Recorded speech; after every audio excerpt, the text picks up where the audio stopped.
Good morning. जैसा कि कल जो है 12 तारीख को यूपी बोर्ड का 10th का पेपर हुआ था, तो वहाँ से कुछ क्वेश्चंस जो है मिले हुए हैं जिसके सलूशंस के साथ हम आज अवेलेबल हुए हैं, और हम आज इस पेपर के सारे क्वेश्चंस को जो है स्टेप बाय स्टेप सॉल्व करते जाएंगे। और जिसको मैच कराना हो मैच करा सकता है। कॉन्सेप्ट समझने की बात है कि आने वाले और जो एग्ज़ाम्स हैं, चाहे इस तरह के कम्पिटिटिव एग्ज़ाम जो मल्टीपल चॉइस क्वेश्चंस जहाँ से बनते हैं, या फिर इनके जो कॉन्सेप्ट्स हैं उनको आप रिवाइज कर सकते हैं इस वीडियो के साथ। और जिनको बोर्ड का एग्ज़ाम देना है तो वो उसके लिए जो है सलूशंस को देख सकते हैं और समझ सकते हैं कि वो क्या गलतियाँ कर दिए हैं या आगे उनको क्या ध्यान में रखना है एग्ज़ाम देने के लिए जो है, तो अपने सलूशन को मैच करा सकते हैं। सलूशंस जो है पीडीएफ फॉर्मेट में नीचे डिस्क्रिप्शन में इसका लिंक मेंशन है, जो मैथ्स वर्ल्ड एप्लीकेशन पे आपको लेके जाएगा, जो प्ले स्टोर पे अवेलेबल है, जिस पे लाइव सेशंस वगैरह चलते हैं। वहाँ पे स्टोर्स है, वहाँ पे कोर्सेज अवेलेबल हैं, और स्टडी मटेरियल में फ्री ऑफ कास्ट जो है पीडीएफ सलूशन और वीडियोज, रिकॉर्डेड वीडियोज जो है अवेलेबल हैं, तो उसकी भी आप हेल्प ले सकते हैं क्वेश्चंस को सॉल्व करने में। अब यहाँ स्टार्ट करते हैं क्वेश्चन नंबर 1 से जो है कि क्या क्या क्वेश्चंस हैं और उनके सलूशन और आंसर क्या हैं। तो क्वेश्चन नंबर 1 जो है, यहाँ पे फर्स्ट का ए मल्टीपल चॉइस क्वेश्चन है। फर्स्ट के ए मल्टीपल चॉइस क्वेश्चन में जो है दिया हुआ है 156 के प्राइम फैक्टर्स क्या क्या हैं। तो सिंपल फैक्टराइजेशन कर लीजिए 156 का, और इसके प्राइम फैक्टर क्या क्या होंगे ये आप देख लीजिए। तो 2 से डिवाइड हो जाएगा जो है, फिर 2 से डिवाइड हो जाएगा 39 हो जाएगा, और ये 3 से हो जाएगा 13 हो जाएगा, और ये 13 हो जाएगा। तो इसके प्राइम फैक्टर क्या क्या हो जाएंगे 156 के, 2 का स्क्वायर इंटू 3 इंटू 13। तो ये जो भी ऑप्शन दिया होगा क्वेश्चन में, कभी कभी सीक्वेंस चेंज कर देता है, वो ऑप्शन जो है करेक्ट हो जाएगा। वैसे मेरे पास जो पेपर और सेट है उसके हिसाब से ऑप्शन सेकेंड ट्रू है, 2 का स्क्वायर 3 इंटू 13। यहाँ पे क्वेश्चन नंबर फर्स्ट का बी, ये 1 मार्क्स वाले सारे मल्टीपल चॉइस के क्वेश्चंस हैं। बी में दिया हुआ है सेक थीटा। सेक थीटा की वैल्यू क्या दिया हुआ है, 2 दिया हुआ है। तो यहाँ से थीटा की वैल्यू क्या होगी। तो अगर हमको सेक में 2 की वैल्यू पता है कि सेक वाले में 2 किसकी वैल्यू है, किस एंगल की वैल्यू है, तो डायरेक्ट यूज कर सकते हैं। नहीं है तो हमको जो लर्न है उसके हिसाब से, जैसे कॉज की वैल्यू हमको लर्न है तो हम इसको कॉज में कन्वर्ट कर लिए। अगर इसको कॉज थीटा लिखते हैं तो ये रेसिप्रोकल हो जाएगा, क्योंकि सेक थीटा और कॉज थीटा क्या होता है, एक दूसरे का रेसिप्रोकल होता है। इस केस में कॉज थीटा इक्वल टू क्या हो जाएगा 1/2, और कॉज में 1/2 किस एंगल की वैल्यू होती है, कॉज 60 डिग्री की वैल्यू होती है। तो यहाँ से जो है ये क्लियर हो जाएगा कि थीटा की वैल्यू जो होगी कंपेयर करने पे 60 डिग्री आएगी। तो इसमें 60 डिग्री जो भी ऑप्शन में दिया हुआ, जिस ऑप्शन में 60 डिग्री एंगल दिया होगा वो ऑप्शन ट्रू हो जाएगा। हमारे पास जो सेट है उसमें शायद थर्ड ऑप्शन सही है, तो इसमें जो है थर्ड ऑप्शन ट्रू हो जाएगा फर्स्ट के सेकेंड में।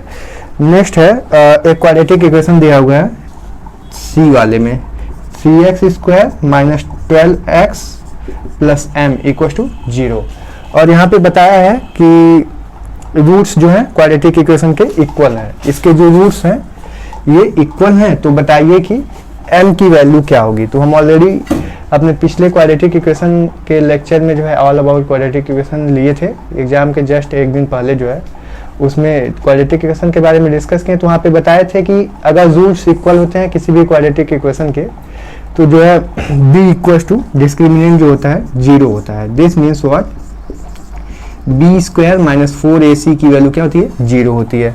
अब यहाँ पे स्टैंडर्ड इक्वेशन क्या था, ax² plus bx plus c equal to 0 where a not equal to 0, ये स्टैंडर्ड इक्वेशन है। इससे जब इसको कंपेयर करेंगे तो यहाँ से b की वैल्यू क्या मिलेगी, -12 का स्क्वायर माइनस 4 इंटू a की वैल्यू क्या है 3 एंड c की वैल्यू क्या है m इक्वल टू क्या हो गया 0।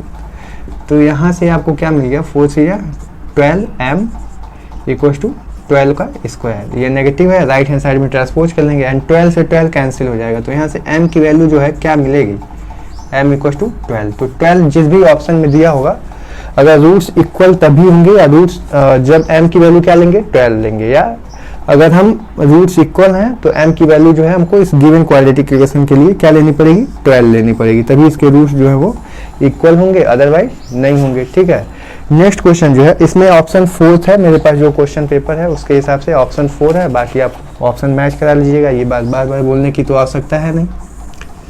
तो नेक्स्ट क्वेश्चन देखते हैं। नेक्स्ट क्वेश्चन जो है एक ट्रायंगल है, इक्विलैटरल ट्रायंगल है, जिसकी साइड जो है, इक्विलैटरल ट्रायंगल होने का मतलब क्या है कि साइड्स की लेंथ जो है इक्वल होगी, जिसकी लेंथ कितनी दी हुई है, गिवन है 2a गिवन है। ठीक है, और यहाँ पे एल्टीट्यूड, इस ट्रायंगल का जो है एल्टीट्यूड पूछा हुआ है कि एल्टीट्यूड की हाइट, मतलब एल्टीट्यूड या हाइट इस ट्रायंगल की क्या होगी। तो ए बी सी एक ट्रायंगल एज्यूम किए और एल्टीट्यूड जहाँ पे बी सी साइड पे मिल रहा है वो क्या है, डी पॉइंट कंसीडर किए। तो हमको बेसिकली निकालना क्या है, एल्टीट्यूड निकालना है इस ट्रायंगल के लिए। अब चूंकि इक्विलैटरल ट्रायंगल है तो एरिया ऑफ इक्विलैटरल ट्रायंगल हमको पता है कि क्या होता है, area of equilateral triangle A B C जो है वो क्या हो जाएगा, √3/4 साइड का स्क्वायर और √3/4 साइड क्या दिया हुआ है, 2a दिया हुआ है, तो यहाँ से क्या हो जाएगा √3/4 4a का स्क्वायर, 4 से 4 क्या हो जाएगा कैंसिल, ये क्या हो जाएगा सॉरी √3 × a²। ठीक है, ये क्या हो गया, एरिया इक्विलैटरल ट्रायंगल, इस पूरे ट्रायंगल का जो एरिया हो गया वो क्या हो गया √3 × a², ए स्क्वायर यूनिट होगा, जो भी यूनिट होगी इसकी, क्योंकि एरिया है। अब जो है एरिया का एक और फॉर्मूला होता है, area triangle A B C equal to, एक और फॉर्मूला क्या होता है, half into base into height. तो बेस क्या है देखिए बी सी है और हाइट क्या है ए डी है, हाइट या एल्टीट्यूड, जो कि हमको एल्टीट्यूड ए डी ही निकालना है। अब एरिया ऑफ ट्रायंगल यहाँ से निकाल चुके हैं ना, √3 × a² जो है इक्वल टू क्या हो जाएगा 1/2, और बी सी की वैल्यू साइड है तो 2a हो गई और इंटू ए डी, और ए डी ही निकालना है। अब यहाँ से देखिए आप 2 से 2 जो है ये कैंसिल हो जाएगा। ठीक है, 2 से 2 कैंसिल हो जाएगा, बचेगा क्या, ए डी ट्रांसपोज कर लीजिए, A D equal to √3a² A से ए जो है कैंसिल हो जाएगा, तो बचेगा क्या √3 × a। ये क्या हो गया एल्टीट्यूड का हाइट हो गया, ट्रायंगल जो गिवन है उसके लिए एल्टीट्यूड की हाइट हो गई। तो एल्टीट्यूड की हाइट हो गई और ए डी की जो वैल्यू हो गई। ये दो फॉर्मूला यूज किया गया, इक्विलैटरल ट्रायंगल के एरिया का फॉर्मूला और सिंपल किसी भी ट्रायंगल के एरिया के फॉर्मूले कैलकुलेट करने के लिए। नेक्स्ट क्वेश्चन जो देखा इसमें जो है √3a जिस ऑप्शन में होगा वो ट्रू होगा। नेक्स्ट क्वेश्चन देखते हैं जो है, तो हम लोग फर्स्ट का ई देखते हैं। इसमें क्या दिया हुआ है कि नंबर्स दिए हुए हैं, इंटीजर्स दिए हुए हैं, पॉजिटिव इंटीजर्स दिए हुए हैं 1 to 10, इसके बीच में जो है इवन नंबर्स हैं, या 1 to 10 के जो इवन नंबर है 5 इवन नंबर्स, या जो भी इवन नंबर्स, तो 1 to 10 के बीच में टोटल कितने इवन नंबर होंगे 5। इसके लिए जो है अर्थमेटिक मीन, समांतर माध्य जो है वो पूछा हुआ है। तो अर्थमेटिक मीन या समांतर माध्य का जो फॉर्मूला होता है वो क्या होता है, sum of all the observation upon total number of observation. यहाँ से टोटल नंबर ऑफ ऑब्जर्वेशन कितना है 1 2 3 4 5, और सम ऑफ ऑल द ऑब्जर्वेशन कितने हैं तो ऐड कर लेंगे और उसको डिवाइड कर देंगे। सबसे इजी क्वेश्चन ये होता है पूरे बोर्ड एग्जाम में जो है, या किसी भी एग्जाम में। तो यहाँ से क्या रहेगा 4 2 6 6 6 12, और ये 20 + 10 30/5। दिस मीन्स व्हाट, इसका आंसर क्या हो गया 6 हो गया। ठीक है, नेक्स्ट ये क्वेश्चन क्या दिया हुआ है, इसमें जो भी 6 ऑप्शन होगा वो ट्रू होगा। जो है मेरे में सेकेंड ऑप्शन या थर्ड है, थर्ड शायद है, तो 6 आंसर सही होगा। यहाँ नेक्स्ट क्वेश्चन जो है 2 पॉइंट्स दिए हुए हैं। कौन कौन से पॉइंट दिए हुए हैं, P और Q 2 पॉइंट दिए हुए हैं। 2 पॉइंट के कोऑर्डिनेट दिए हुए हैं 2, -3 एंड Q 10, y। यहाँ से y की वैल्यू पूछी हुई है और दोनों पॉइंट्स के जो बीच की डिस्टेंस दी हुई है वो कितनी दी हुई है 10 यूनिट गिवन है। तो हम यहाँ पे 2 पॉइंट्स के बीच का डिस्टेंस फॉर्मूला लगाएंगे। 2 पॉइंट के बीच का डिस्टेंस फॉर्मूला लगाने की वजह से जो है फॉर्मूला होता क्या है, अगर points P x1 y1 and Q x2 y2 हैं तो फॉर्मूला डिस्टेंस फॉर्मूला क्या होता है PQ = x2 - x1 का whole square plus y2 - y1 का होल स्क्वायर। इसकी वजह से जो है यहाँ पे वैल्यू पुट करेंगे तो देखिए x2 - x1 क्या हो गया 10 माइनस 2 का होल स्क्वायर और plus y minus minus plus हो जाएगा 3 का होल स्क्वायर और इक्वल्स टू ये यूनिट कितनी दी हुई है 10 दिया हुआ है, तो ये 10 इक्वल्स टू जो है क्या हो गया 8 का square plus Y square plus 9 plus 2 into 3 into y, यानी कि A square plus B square plus 2ab। Both side का स्क्वायर कर देंगे ताकि रूट हट जाए, तो क्या हो जाएगा 100 equals to 64 plus Y square plus 6y plus 9। 64 और 9 73 और 100 को उधर ट्रांसपोज करेंगे तो 73 माइनस 100 हो जाएगा। तो मिलेगा क्या हमको राइट हैंड साइड में ट्रांसपोज करने पे Y square plus 6y plus 73 minus 100 equals to 0। तो यहाँ से जो है हमको क्या मिलेगा वाई स्क्वायर प्लस 6y जो है माइनस 27 इक्वल्स टू 0। इसको सिंप्लीफाई करेंगे यानी कि स्प्लिट करेंगे फैक्टराइजेशन मेथड से, तो क्या हो जाएगा वाई स्क्वायर हमको प्लस में चाहिए तो प्लस 9y माइनस जो है 3y, तो प्लस 6y मिल गया माइनस 27, प्रोडक्ट करेंगे तो माइनस 27 आएगा 9 और माइनस 3 का। यहाँ से जो है y कॉमन हो जाएगा तो y प्लस क्या हो जाएगा 9 और यहाँ से 3 कॉमन हो जाएगा तो y प्लस 9 इक्वल्स टू 0। ये क्या हो जाएगा y प्लस 9 कॉमन ले लेंगे बोथ प्लेस से, बचेगा क्या y माइनस 3 इक्वल्स टू 0। तो यहाँ से y की जो वैल्यू मिली वो क्या मिली, एक तो 9 मिलेगी और एक तो 3 मिलेगी। तो जो भी ऑप्शन में माइनस 9 एंड 3 दिया होगा वो ऑप्शन क्या हो जाएगा ट्रू हो जाएगा। ठीक है, तो इसका ऑप्शन जो है आपका ऑप्शन सेकेंड है। नेक्स्ट क्वेश्चन नंबर सेकेंड के ए से स्टार्ट करते हैं, सेकेंड के ए से देखते हैं कि क्या दिया हुआ है। नेक्स्ट जो है सेकेंड का ए जो है इसमें क्वाड्रेटिक इक्वेशन दिया हुआ है। यहाँ भी सेम क्वेश्चन है जैसे मल्टीपल चॉइस क्वेश्चन में था कि क्वाड्रेटिक इक्वेशन के रूट्स इक्वल दिए हुए हैं और जो अननोन वेरिएबल है उसकी वैल्यू पूछा हुआ है। तो सिमिलर वे में यहाँ भी इक्वेशन के साथ यही सेम काम करेंगे। क्या है, इक्वेशन दिया है 3x स्क्वायर माइनस 12x, ये कौन सा क्वेश्चन है सेकेंड का ए है जो है 12x plus 2m equal to 0। इसके भी रूट्स इक्वल हैं, तो रूट्स इक्वल हैं तो क्या हो गया b स्क्वायर माइनस 4ac की वैल्यू डिस्क्रिमिनेंट की वैल्यू क्या हो गई 0 हो गई। तो b की वैल्यू सेम वे में यहाँ से क्या आ जाएगी माइनस 12 का स्क्वायर माइनस 4 इंटू a की वैल्यू 3 एंड c की वैल्यू क्या है 2m है, यहाँ से कांस्टेंट टर्म है इक्वल टू 0। तो 4 सी जा 12 और 2 जा 24, तो यहाँ से क्या मिल गया, इसको राइट हैंड साइड में ट्रांसपोज करेंगे तो प्लस 24m हो जाएगा और ये क्या हो गया 12 का स्क्वायर मीन्स व्हाट 144। तो यहाँ से m की वैल्यू जो मिलेगी 144 अपॉन 24, 6 से डिवाइड कर लीजिए 4 हो जाएगा और 6 2 जा 12 यानी कि 6। तो m की वैल्यू जो हो जाएगी यहाँ से 6 हो जाएगी, जो है ये आंसर हो जाएगा। ठीक है, नेक्स्ट जो है क्वेश्चन नंबर सेकेंड का बी देखते हैं। सेकेंड के बी में क्या है cause square 67 degree minus sine square 23 degree, इसकी वैल्यू पूछ रहा है सेकेंड के बी में कि इसकी वैल्यू क्या होगी, इवेलुएट करना है, फाइंड आउट करना है। तो सिंपल हम आप लोगों को बताया था ना कम्प्लीमेंट्री एंगल को जब कंपेयर कर रहे थे कि cos थीटा इक्वल टू क्या होता है साइन 90 माइनस थीटा होता है।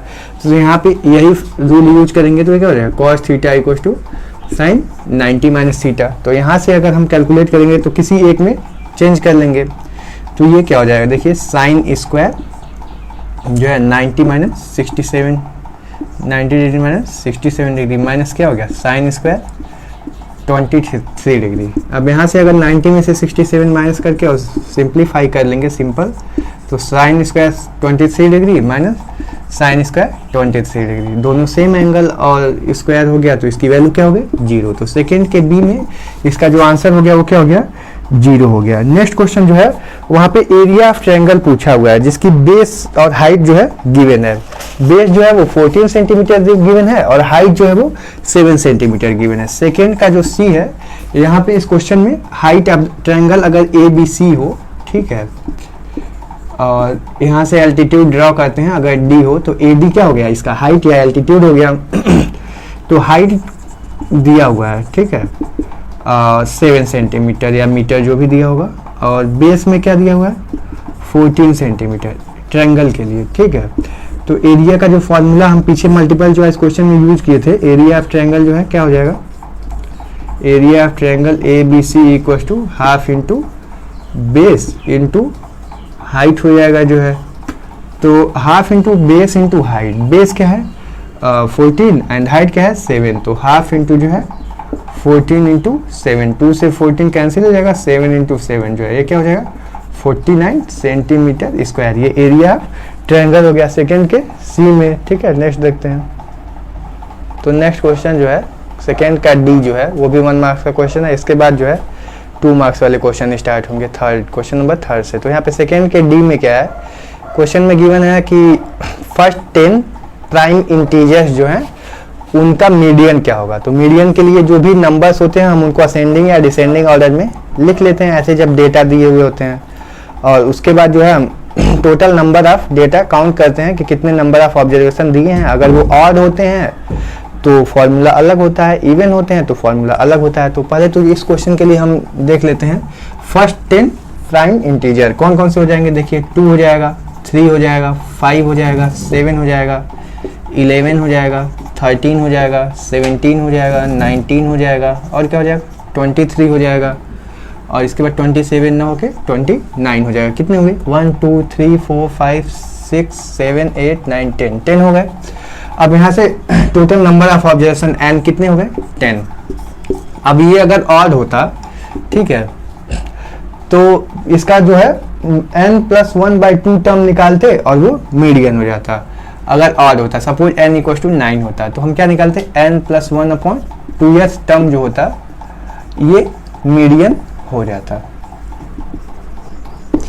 If n is odd and if n is even, ठीक है, if n is even then median equal to क्या होता है। तो मीडियन इक्वल टू होता है n/2th term plus n/2 + 1th term. ठीक है, ये ध्यान रखिएगा, अपॉन 2 यानी कि n/2th टर्म यानी कि उसका हाफ कर देते हैं वो टर्म और उसका नेक्स्ट टर्म दोनों का क्या करते हैं एवरेज ले लेते हैं। जो वैल्यू आती है एवरेज मतलब ऐड करके 2 से डिवाइड कर देना, जो वैल्यू आती है वही उसका मीडियन हो जाता है। तो यहाँ पे n क्या है इवन है, तो यहाँ से n/2 क्या मिलेगा 5th टर्म, और n/2 + 1 क्या मिलेगा 6th टर्म। तो 5th और 6th टर्म का जो है एवरेज ले लेंगे, तो यहाँ से मीडियन जो है क्या हो जाएगा 1 2 3 4 5 6। तो 5th टर्म क्या है 11 और 6th टर्म क्या है 13, दोनों को ऐड करके 2 से डिवाइड कर दीजिए तो क्या हो जाएगा 24/2। तो यहाँ से मीडियन क्या मिल जाएगा 12 मिल जाएगा। ठीक है, ये सेकेंड का भी हो गया। नेक्स्ट जो है थर्ड के ए से देखते हैं। जो है थर्ड के ए में क्या है कि यहाँ से ये मीडियन का क्वेश्चन हो गया। थर्ड के ए से क्वेश्चन नंबर थर्ड के ए में 2 मार्क्स के क्वेश्चन स्टार्ट होते हैं। तो 2 मार्क्स वाले क्वेश्चन देखते हैं। यहाँ पे 2 नंबर्स दिए हुए हैं। कौन कौन सा नंबर दिया हुआ है 26 एंड 91। इसका जो है फैक्टराइजेशन मेथड से हमको क्या निकालना है HCF निकालना है। तो फैक्टराइजेशन मेथड से HCF निकालने के लिए हम इसको क्या करेंगे फैक्टराइज कर देंगे। तो 26 को फैक्टराइज कर देंगे तो क्या हो जाएगा 2 × 13, और 91 को फैक्टराइज करेंगे तो क्या हो जाएगा 7 × 13। तो अब अगर इन दोनों नंबर्स का जो है HCF निकालना है, HCF हाईएस्ट कॉमन फैक्टर, तो इसके लिए जो दोनों में कॉमन नंबर होता है वही उसका HCF होता है। तो यहाँ पे 13 दिख रहा है कि दोनों में कॉमन नंबर है, तो इसका ये HCF क्या हो जाएगा 13। और LCM क्या होता है लोवेस्ट कॉमन मल्टीपल। तो लोवेस्ट कॉमन मल्टीपल में जो है ये HCF किसका है 26 एंड 91 का। तो यहाँ पे लिख लीजिएगा HCF of 26 and 91 and LCM of 26, 91 क्या हो जाएगा। तो यहाँ पे जो भी कॉमन होता है वो तो एक बार लिखते हैं और जो कॉमन नहीं होता है उसको भी लिखते हैं, यानी कि लोवेस्ट कॉमन मल्टीपल। तो ये क्या हो जाएगा 2 × 7 × 13। तो 2 × क्या हो गया 91 मीन्स व्हाट 182। तो ये इसका क्या हो गया LCM हो गया। नेक्स्ट क्वेश्चन से देखते हैं। थर्ड के बी से स्टार्ट करते हैं। तो यहाँ पे जो है तो नेक्स्ट क्वेश्चन नंबर थर्ड के बी में जो है लीनियर पेयर जो है 2 लीनियर पेयर दिए हुए हैं और यहाँ पे पूछ रहा है कि P की किस वैल्यू के लिए, for which value of P जो है ये दोनों इक्वेशन के पास यूनिक सोल्यूशन होगा। तो हमारे पास यूनिक सोल्यूशन के लिए, इनफाइनाइटली मेनी सोल्यूशन के लिए एंड नो सोल्यूशन के लिए जो है स्टैंडर्ड लीनियर इक्वेशंस के लिए रिजल्ट्स हैं उसका यूज करेंगे। तो रिजल्ट किसके लिए क्या क्या है ये हम यहाँ पे बता दे रहे हैं। a1x + b1y + c1 = 0 and a2x + b2y plus C2 equal to 0। अगर ये दो लीनियर इक्वेशन है तो यहाँ से रिजल्ट कैसे हम डिफाइन करते हैं कि ये क्या होगा, यूनिक सोल्यूशन रखेगा ये, या फिर इनफाइनाइटली मेनी सोल्यूशन रखेगा, या फिर नो सोल्यूशन रखेगा, कंसिस्टेंट होगा या इनकंसिस्टेंट होगा। तो अगर पेयर ऑफ लीनियर इक्वेशन के पास सोल्यूशन होते हैं, सोल्यूशन एग्जिस्ट करते हैं तो कंसिस्टेंट होता है, और अगर सोल्यूशन एग्जिस्ट नहीं करते हैं तो इनकंसिस्टेंट होता है। तो यहाँ पे जो है पहला केस जो है A1/A2 not equal to B1/B2। तो अगर ऐसा हमको मिलता है कोफिशिएंट्स को कंपेयर करने पे, this means what, unique solution, यानी कि दोनों लाइन जो है लाइन के इक्वेशन है तो किसी एक पॉइंट पे इंटरसेक्ट कर रही होगी। This means what, intersect at a point. ठीक है, नेक्स्ट जो है पहला केस हो गया। दूसरा केस जो है वो क्या होता है, A1/A2 equal to B1/B2 equal to C1/C2, यानी कि तीनों रेशियो जो कोफिशिएंट्स के हैं कांस्टेंट टर्म के वो इक्वल आ गए। This imply infinitely many solution, यानी कि ये दोनों लाइन का इक्वेशन अगर ऐसे मिलता है तो इसका मतलब दोनों लाइन क्या हो गए, कोइंसिडेंट लाइन हो गई, यानी कि कोइंसाइड कर गई और सेम हो गई, है ना।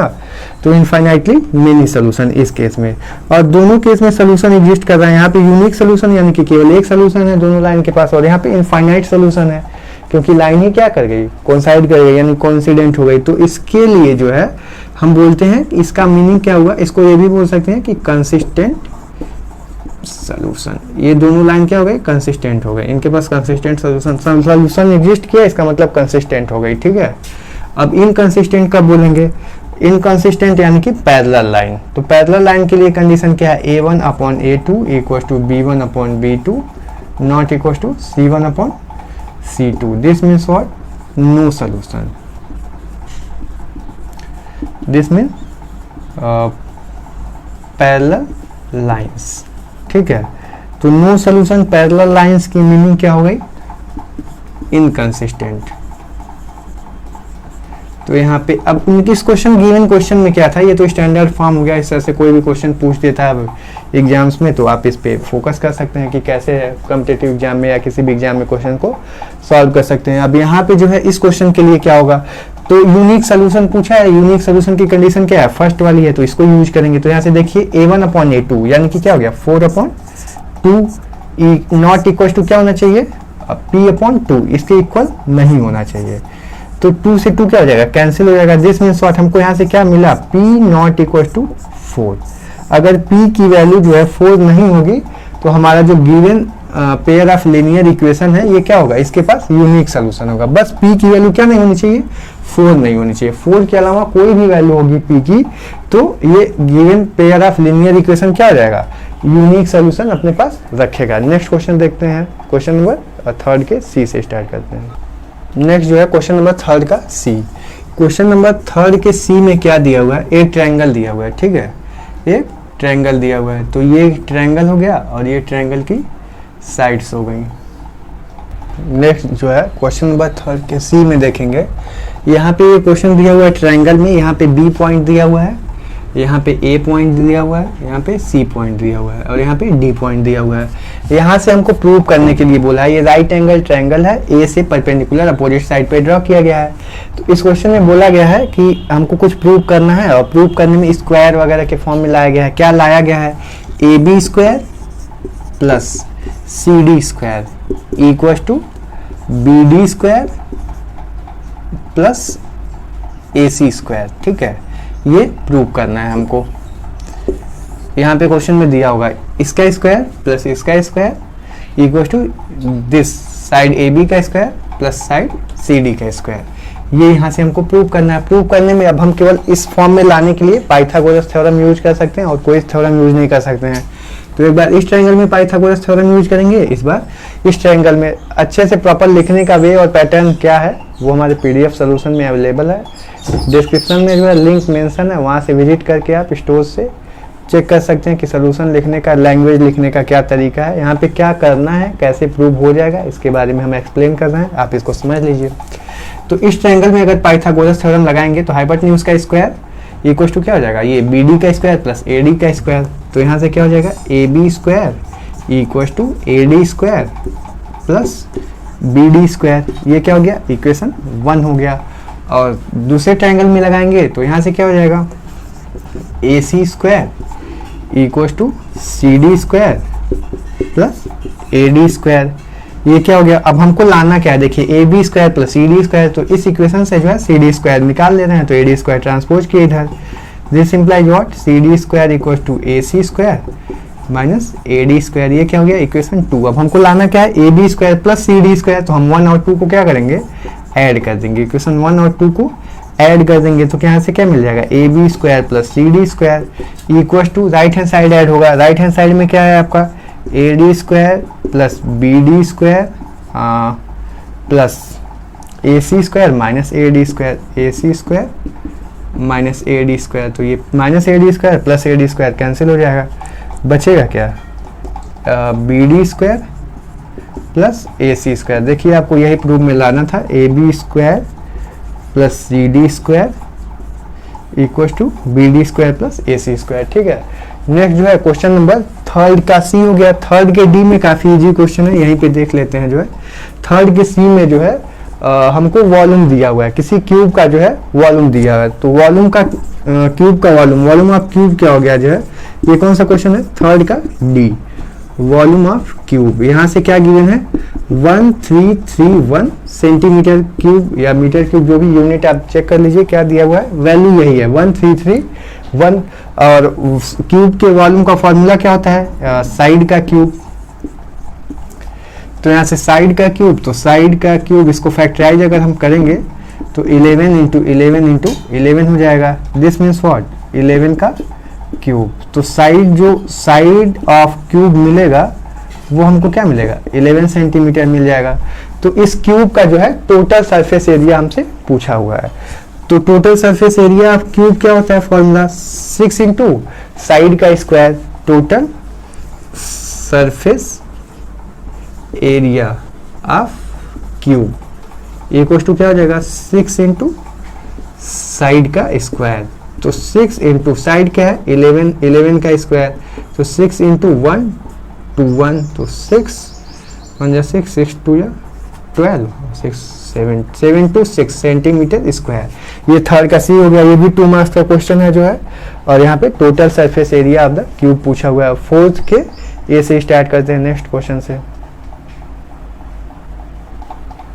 नेक्स्ट जो है क्वेश्चन नंबर 4th के ए से स्टार्ट करते हैं। 4th के ए में जो है 3√2 या 2√3, जो भी क्वेश्चन है 3√2 है। यहाँ इसको ए रैशनल नंबर प्रूव करना है। तो किसी भी नंबर को ए रैशनल नंबर प्रूव करने के लिए जो है प्रॉपर वे ये होता है कि हम एज्यूम करते हैं कि ये जो गिवन नंबर है ये ए रैशनल नहीं है। ए रैशनल नहीं है का मतलब क्या है कि वो एक रैशनल नंबर है। और अगर कोई भी नंबर रैशनल नंबर है तो वो p/q के फ्रैक्शन के फॉर्म में, यानी कि सिंपलेस्ट फॉर्म में लिखा जा सकता है, जहाँ पे p और q क्या होगा, को प्राइम होगा। और √2 के बारे में यहाँ से हमको दिख रहा है ऑलरेडी कि ये एक इरेशनल नंबर होता है, क्योंकि हम ऑलरेडी बता चुके हैं और हम लोगों को प्रूव भी कर चुके हैं कि रूट में अगर कोई प्राइम नंबर होता है तो वो इरेशनल नंबर होता है। अब यहाँ पे वो कॉन्सेप्ट यूज करेंगे और जब इसको रैशनल मानेंगे 3√2 को, तो यहाँ से इसको हम p/q के फॉर्म में लिख सकते हैं। तो यहाँ से क्या मिलेगा, √2 की वैल्यू p/3q। तो p/q एक रैशनल नंबर है और p/3q भी एक रैशनल नंबर होगा। तो ये एक रैशनल नंबर है और √2, since √2 is an irrational number which is contradiction. जो हमारा एजम्पशन है उसको कंट्राडिक्ट कर दिया है। ये एक इरेशनल नंबर और एक रैशनल नंबर कभी भी इक्वल नहीं हो सकता, इसलिए और एजम्पशन क्या हो गई, रॉन्ग हो गई, which is contradiction and our assumption is wrong. So 3√2 is an irrational number. तो इसके प्रूफ में ज़्यादा कुछ करना नहीं था जो है। नेक्स्ट क्वेश्चन से देखते हैं। नेक्स्ट क्वेश्चन में दिया हुआ है tan a 4th के b से जो है, ये क्या था, 4th का a था। 4th के b से जो है देखते हैं tan a इक्वल टू क्या दिया हुआ है, cot b। यहाँ पे बोला गया है कि a plus b equal to 90 degree जो है प्रूव करिए। तो हम आपको फिर वही सेम फॉर्मूला पीछे कम्प्लीमेंट्री एंगल से कंपेयर करके बताए थे, वो यूज करना है।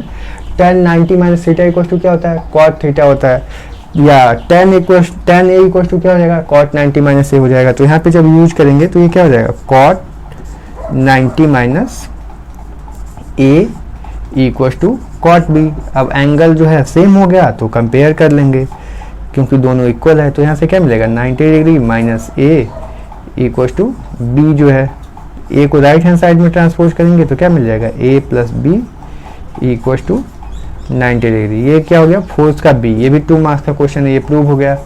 नेक्स्ट क्या है फोर्थ का सी। फोर्थ के सी से स्टार्ट करते हैं। फोर्थ के सी में जो है हाइट एंड डिस्टेंस का क्वेश्चन दिया हुआ है। हाइट एंड डिस्टेंस के क्वेश्चन में दिया हुआ है एक वर्टिकल पोल है जिसकी लेंथ कितनी है 6 मीटर है, और एक और वर्टिकल पोल है। क्वेश्चन को पढ़ेंगे तो आपको आइडिया लगेगा कि क्वेश्चन में क्या दिया हुआ है। वर्टिकल पोल का मतलब क्या है कि कोई भी स्तंभ है जिसकी जो है ऊंचाई कितनी दी हुई है, एक की कितनी दी हुई है 6 मीटर दी हुई है और दूसरे की कितनी दी हुई है पूछी हुई है, और 6 मीटर जो है उसकी जो शैडो है, पोल जो है या कोई स्तंभ है या टावर है जो भी है उसकी शैडो दी हुई है जो है 4 मीटर गिवन है। ठीक है, कितनी गिवन है 4 मीटर, और इसकी हाइट कितनी दी हुई है 6 मीटर। ठीक है, अब बोला गया है कि कोई अनदर पोल है या स्तंभ है या टावर है जो भी है सेम टाइम पे वो जो है उसकी शैडो की लेंथ जो है वो 28 मीटर है सेम क्वेश्चन में। तो यहाँ पे ये लेंथ अगर 28 मीटर हो जाती है तो उसकी हाइट बताइए, उस पोल की हाइट बताइए, या उस टावर की अनदर टावर या अनदर पोल जो भी है उसकी हाइट बताइए। तो इसको हम h मान ले रहे हैं। तो यहाँ पे इसको हम दो तरफ सेम टाइम पे है इसलिए एंगल ऑफ एलिवेशन जो है दोनों के लिए सेम होगा। और ये टोटल लेंथ कितनी हो गई, यहाँ पे पॉइंट्स दे दीजिए A, B, C and D। Points कुछ भी दे सकते हैं, हमारे सोल्यूशन में शायद कोई और पॉइंट्स होंगे तो वहाँ पे देख लेंगे आप कि पॉइंट्स क्या हैं, उससे कोई मीनिंग नहीं है।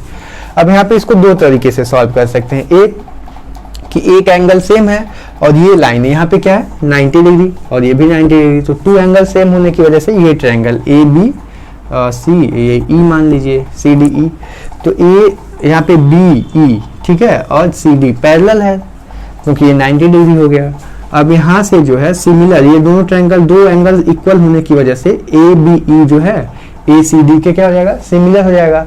तो अगर कोई दो ट्रायंगल सिमिलर होता है तो जो है उनके साइड्स के रेशियो इक्वल होते हैं। तो साइड्स के रेशियो में क्या हो जाएगा यहाँ से 4/28, छोटे वाले ट्रायंगल की साइड 4 है, बड़े वाले ट्रायंगल की साइड जो है वो 28 है।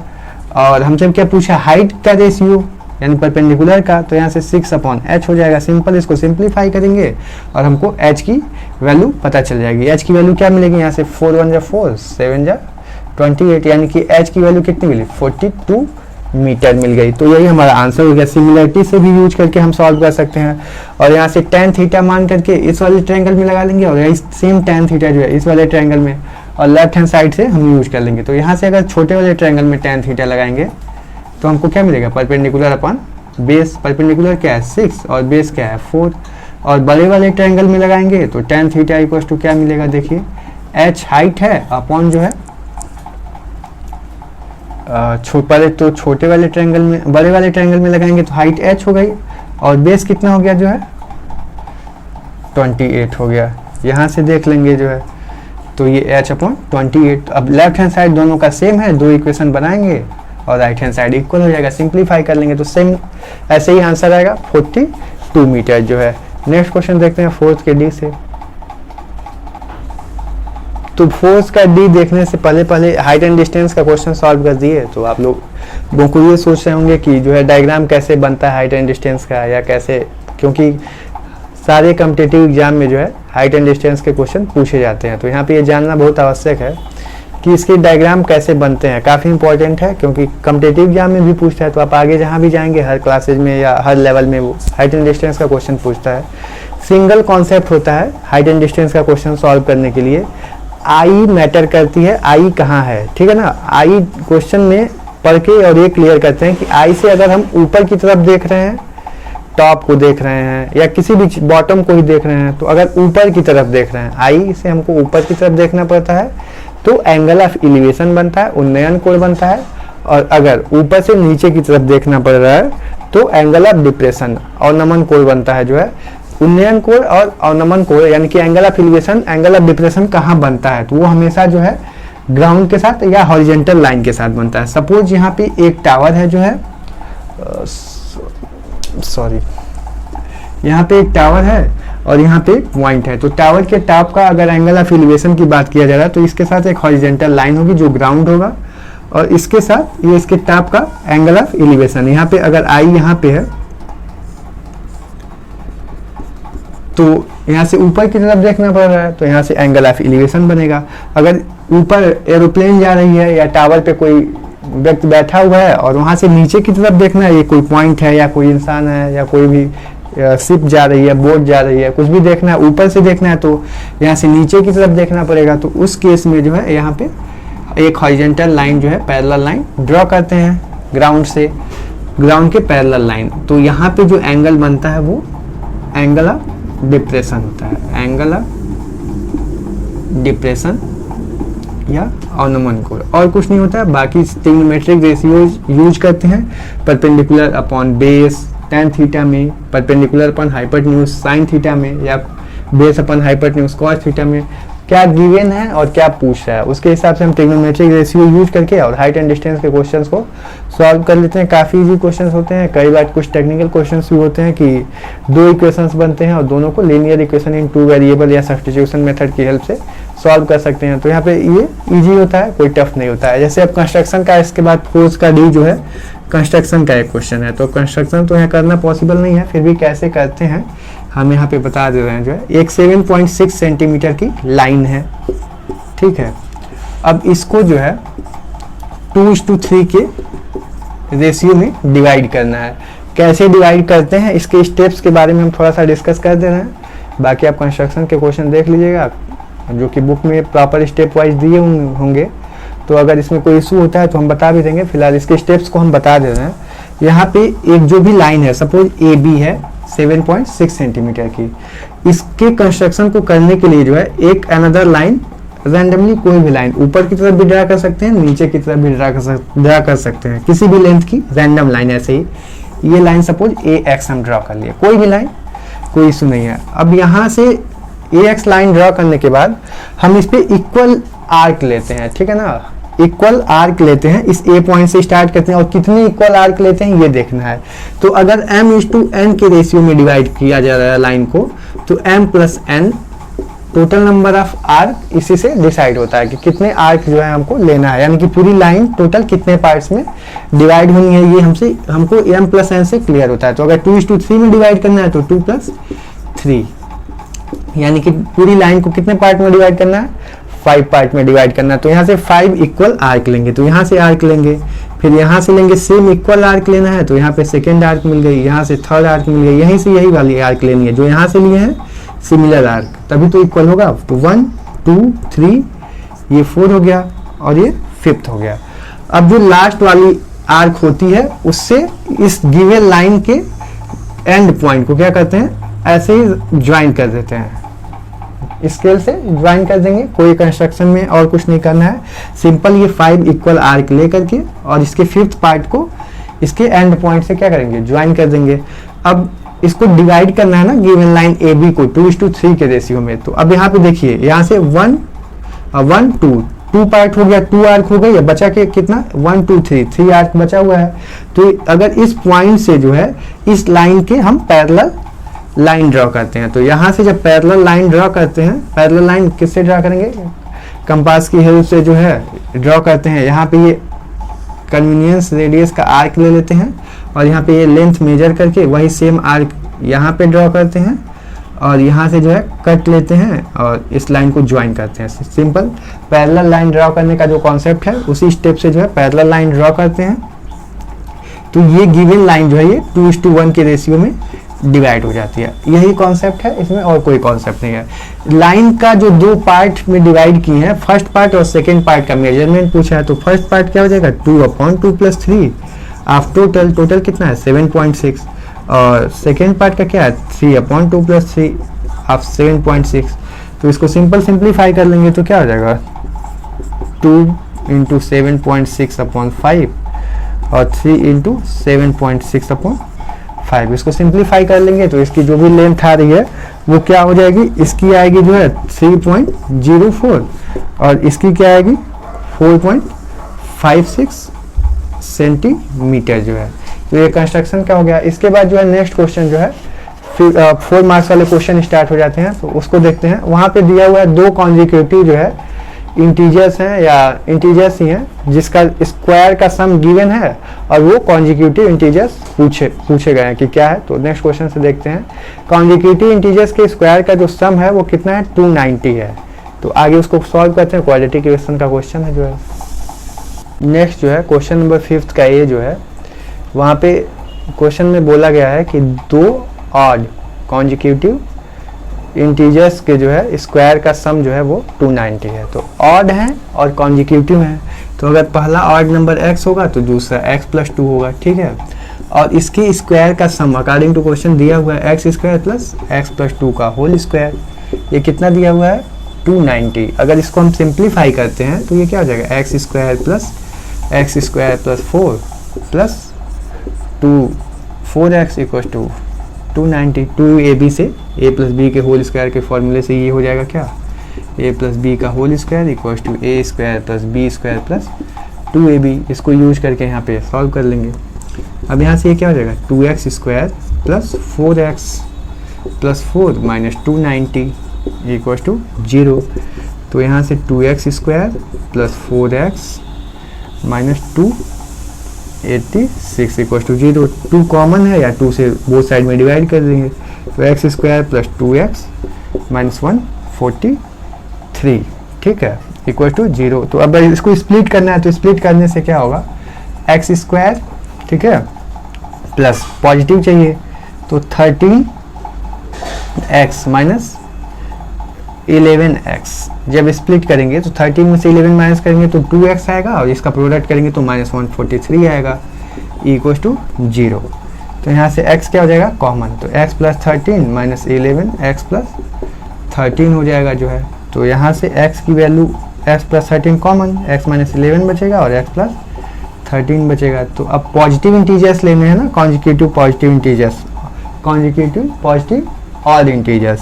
तो यहाँ से x की वैल्यू एक 11 मिलेगी और एक -13 मिलेगी। तो हम ये तो ले नहीं सकते हैं क्योंकि नेगेटिव हो गई। 11 लेंगे तो एक 11 हो गई और दूसरी x + 2, तो 11 + 2 क्या हो गई, 13 हो गई। तो ये इसका आंसर हो गया जो है। नेक्स्ट जो है 5th के बी में देखते हैं कि 5th के बी में क्या दिया हुआ है। तो 5th के बी में 3 पॉइंट दिए हुए हैं। कौन कौन से पॉइंट दिए हुए हैं, a, 0, 0, b and x, y, ठीक है। तो ये मान लिया x1 y1, x2 y2 और x3 y3। ये पॉइंट संरेख दिया होगा यानी कि कोलिनियर दिया होगा। तो 3 पॉइंट जो है कोलिनियर तब कब होते हैं, तो एरिया ऑफ ट्रायंगल अगर 0 हो जाता है। और एरिया ऑफ ट्रायंगल का एक फॉर्मूला जो होता है हम बताए थे, ½ × x1 y2 - y3 + x2 y3 - y1 + x3 y1 - y2 = 0। तो यहाँ से वो 0 होगा तो 2 राइट हैंड साइड में ट्रांसपोज हो जाएगा, तो कोलिनियर, ठीक है। तो यहाँ पे कोलिनियर की हम क्या कर रहे हैं, कंडीशन लगा देते हैं। क्या है, x1 y2 - y3 + x2